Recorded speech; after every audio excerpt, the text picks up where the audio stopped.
Le pape Benoît XVI et la question du sionisme et de l'État d'Israël et de la terre d'Israël.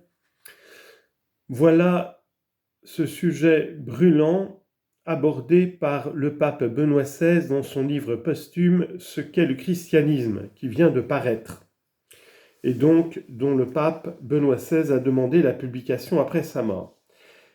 C'est à la page 97, je vais d'abord lire ce texte et essayer ensuite de le comprendre et de le commenter. La promesse de la terre est concrètement adressée aux enfants d'Abraham en tant que peuple dans l'histoire. Il est vrai que les chrétiens se comprennent comme de véritables descendants d'Abraham, comme le montre de manière saisissante l'Épître aux Galates, mais non comme un peuple dans le sens historico-terrestre du terme. Comme ils forment un peuple à travers tous les peuples, ils n'attendent pas en tant que peuple une terre déterminée en ce monde.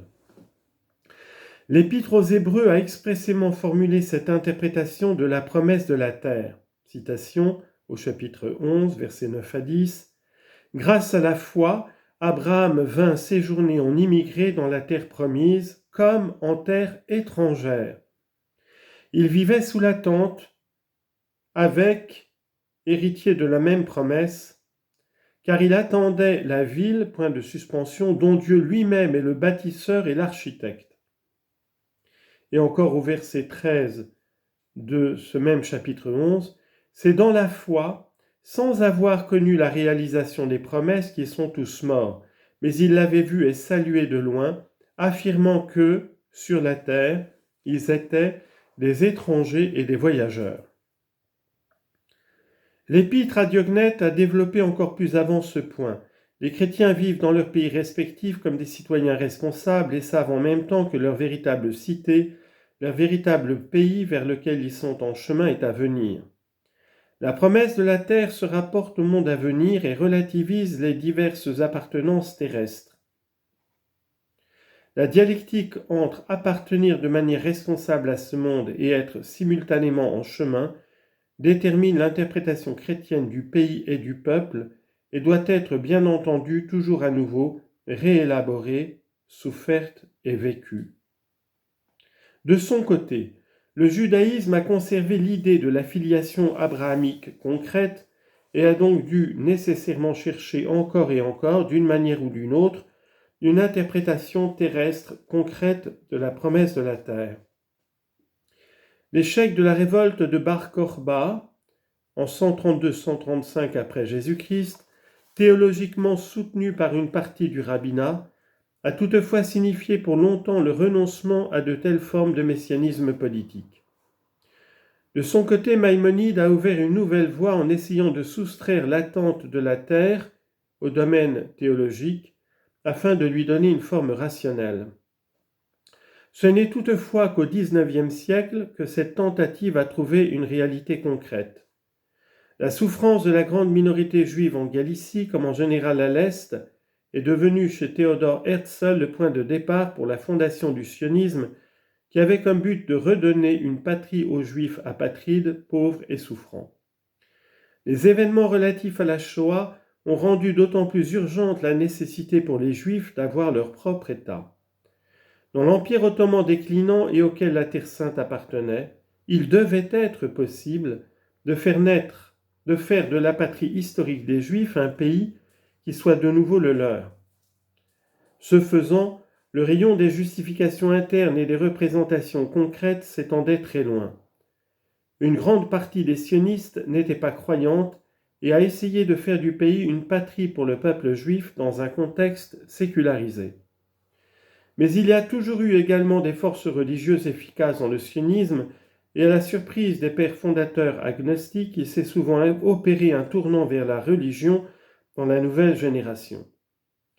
La question de savoir comment se positionner face au projet sioniste a aussi été controversée dans l'Église catholique. Mais la position dominante a été dès le début qu'une acquisition de la terre, théologiquement comprise dans le sens d'un nouveau messianisme politique, serait inacceptable. Après l'instauration de l'État d'Israël en 1948, s'est formée une doctrine théologique qui a finalement permis la reconnaissance politique de l'État d'Israël par le Vatican.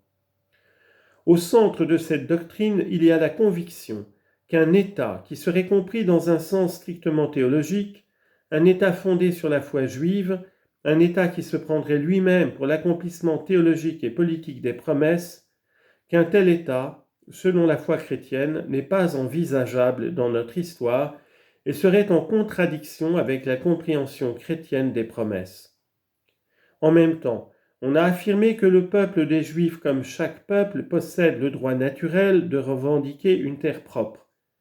Comme je l'ai dit, il fallait pour cela trouver un lieu dans l'espace de vie historique du peuple juif qui a pu être trouvé conformément aux normes du droit international dans la situation politique de l'Empire ottoman déclinant et du protectorat britannique. En ce sens, le Vatican a reconnu l'État d'Israël comme un État de droit moderne et il y voit la patrie légitime du peuple juif dont la justification ne peut pas cependant être directement déduite de l'Écriture sainte, mais dont on peut néanmoins penser dans un sens plus large qu'elle exprime la fidélité de Dieu au peuple d'Israël. Le caractère non théologique de l'État juif signifie cependant qu'il ne peut pas être considéré comme remplissant les promesses de l'Écriture sainte en tant que telle. La marche de l'histoire montre plutôt une croissance et un déploiement des promesses, comme on l'a aussi vu dans les points précédents. Déjà au moment de la première grande dispersion d'Israël, sous le roi Nabuchodonosor, l'amour de Dieu envers son peuple était à l'œuvre au sein même du procès fait par Dieu à son peuple et a donné à la dispersion une nouvelle signification positive. C'est seulement pendant l'exil que la conception de Dieu d'Israël, le monothéisme, a été complètement développé. Car selon les critères de l'époque, un Dieu qui n'avait pas pu défendre son pays n'était plus un Dieu. Face à la moquerie des peuples qui représentaient le Dieu d'Israël comme vaincu et sans terre, on voit justement que c'est dans l'abandon de la terre que la divinité de ce Dieu s'est manifestée. Ce Dieu n'était pas seulement celui d'une terre particulière, mais il possédait le monde tout entier, il en disposait et pouvait le partager à chaque instant selon sa volonté. Ainsi Israël a-t-il pris définitivement conscience au cours de l'exil que son Dieu est un Dieu au-dessus des dieux qui dispose librement de l'histoire et des peuples. Il est vrai que la persécution hellénistique du judaïsme s'appuyait selon sa propre vision des choses sur une image de Dieu éclairée qui devait être en principe uniformément partagée par tous les hommes cultivés, de sorte qu'il n'y avait plus d'espace pour les singularités et les exigences missionnaires du Dieu d'Israël.